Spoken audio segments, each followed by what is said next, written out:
I moved in with Holly 9 months ago. We met on Craigslist, but she seemed nice, was my age, and so I bit the bullet and jumped in. Where I live, places are extremely expensive as well as very hard to secure, so if you decide to move, you better be ready to move the weekend coming.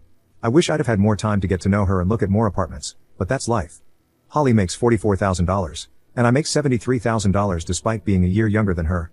I think she's a bit resentful of this, and thinks I don't have any money problems or any reason to keep a tight budget. I've explained to her before that I have student loans, car payments, and several other financial responsibilities that I've committed to, and paying for gas and train fare to and from work, 30 miles away, etc.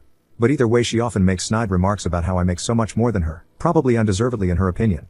Although I was an ambitious teen and have technically been working in my industry since I was 16, and I got my bachelor's in 2 years, so I've had more years of experience at work. I'm actually below market salary for my title. Her parents bought her a car and pay for it, and they put her through college debt-free. She also seems to think that her job and responsibilities are far more difficult than mine, and that she's grossly undervalued. Anyway, when we moved in, it was in a rush, and it was very hard for us to find somewhere within her budget. She was also very picky and inflexible about everywhere we looked at. For a budget of $1,200 per month, she wanted WD and unit, separate bathrooms, a second-floor apartment, parking, a large bedroom, lots of light and windows, and something lofty with exposed brick. Unfortunately, those demands are laughable in the area we live. Coming from the Midwest, she really didn't understand that. So, we found a place that is literally the best deal I've heard of in the area: a first-floor 2-bed 1-bath, dishwasher, with a patio, a gym and pool and parking lot, and coin-operated laundry in the building. However, for her to afford it, I would have to pay the difference of $175. So, her rent for the last 9 months has been $1,200, and mine has been $1,375. For this, I got an only slightly bigger bedroom. I've hated living with her. She's extremely messy and treats the rest of the apartment like it's her bedroom. Her clothes are always everywhere. She never washes dishes or takes out the trash, and the bathroom is disgusting. She leaves used tampons and pads out in the open and uses an electric toothbrush for about 4 minutes every morning and night, and just drools toothpaste any place she walks while she's brushing. I'm the only one who has ever cleaned the bathroom, and it took me until 3 months into the lease to realize she didn't know how to use the dishwasher. Aside from her gross behavior, she's extremely needy and takes up all of my energy if I'm even in the room with her. Her social skills are lacking because she's so over the top and exhausting to be around and doesn't know how to be chilled. And I know she's had issues at work about her professionalism. She is a social justice warrior and will rant to anyone she can get her hands on about issues she's only half informed on. None of my friends like her, or will hang out with me if she's there. Any guy I've ever brought over turns out to be just her type, and she ends up crushing on them forever. She's also a virgin, which has been a bit awkward, but not a huge thing. It just means that when she's around a guy, she misinterprets very small things as being big, e.g., OMG, he hugged me, what does it mean? She also goes on rants about guys and intimacy when she's literally never had it. I really just can't stand being around her, and sometimes she talks so much at me that I start to want to cry in the middle of her speaking. I just shut myself in my room whenever I'm home, or spend my time on the patio, which she doesn't like to do because she gets cold. Luckily, I work from about 9 a.m. until 8:30 p.m. and do a lot of workout classes or networking events most evenings. At the beginning, I tried to drop hints and make nice suggestions to her, to try and get through it better and make it work. Nothing worked though, and she would only get very insecure and upset, asking if I hated her while on the verge of tears. I just want to be direct, but she can't handle it, and it makes the living situation worse. So I just shut up for the rest of the time and tried to keep busy. I stopped telling her what I would be doing so she couldn't invite herself. She confided in me that she was kicked out of her sorority in college and that people always leave her, and she was so happy that I wasn't going to do that to her. I feel so awkward and phony around her and just spend most of my time nodding and zoning out of her rants, or saving errands like grocery shopping or working out until I know she's at home. I always thought I was an extrovert, but I realize now I'm a social introvert. I love going on dates and seeing friends, but I haven't done any of that because an hour at home uses up all my people energy for the day and I just want to hide. I used to go on a date every week or two, but I literally can't face human interaction because she sucks all my energy out, leaving me depressed because I'm not having fun outside of work. She always needs rides places, picking up from the airport, which she won't reciprocate if it conflicts with her agenda or her sleeping from 11 p.m. 11 a.m., and needs emotional support about her job issues 24/7. Okay, so fast forward until today. I'm moving to the city to be close to my office. Holly wanted to stick together, but nowhere in the city is in her budget and she wouldn't be able to get any of the amenities she insists on. So, after 2 months of looking for places and gently discussing it, we've come to the amicable choice that we will live in different places. For a while she was sending me links to places that were 2B1 where I would be paying 2.4k and she would be paying 1.2k, and I told her I couldn't stomach paying double than her for zero extra perks. Anyway, I'm venting. Sorry. So we're moving. We thought our move out day was July 1st, so I made plans around that. I found a gorgeous 4-bed with a couple friends in the city, a 10 minutes walk to my office. I'm moving there on Saturday. Holly, on the other hand, can't find anything because she's so damn picky. She won't budge on her amenity requirements. So we went to look at the lease to see if she could do a month-to-month extension and find someone random on Craigslist to take my room while she remains here. It turns out we both fucked up and the lease actually ends on July 31st, A month after we had anticipated. Holly was really happy because it meant she had more time, but I am devastated. My move-in costs at the new place are totaling about $5,000 this month and I can only just make it work. This now means that I also owe an extra $1,375 to pay the last month's rent at the old place with Holly.